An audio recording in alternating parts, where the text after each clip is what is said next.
Gamit ko dito ang Smurf account ko dahil gusto ko muna mapag-isa at hindi ko pa rin nakakalimutan na pinagpalit ako ni Ella sa ibang lalaki.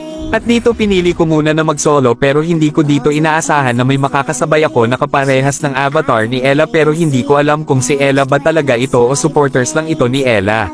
At nagulat ako dito dahil parang si Ella itong nakasabay ko at tinatanong niya ako dito kung ako daw ba si Zai. At tinatanong niya ako dito kung ako daw ba ang nasa avatar ko. At hindi ko dito inaasahan na si Ella talaga itong nakasabay ko dahil sa squad niya dahil ganito din ang squad ko.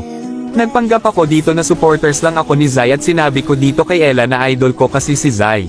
Tinatanong ako dito ni Ella kung bakit daw nasa akin ang avatar ni Zai.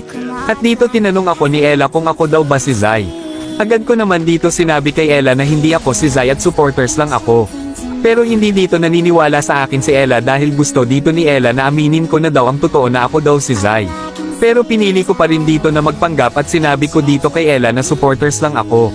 At dito buti na lang naniwala si Ella sa sinabi ko dahil nagsorry dito sa akin si Ella dahil ang akala daw ni Ella ako daw si Zai at supporters lang daw pala ako.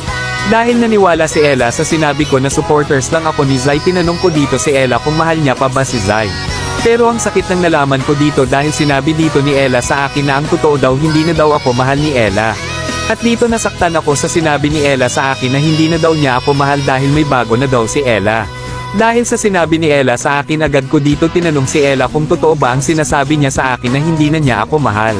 Pero dito sinabi ni Ella sa akin na totoo daw na hindi na niya ako mahal.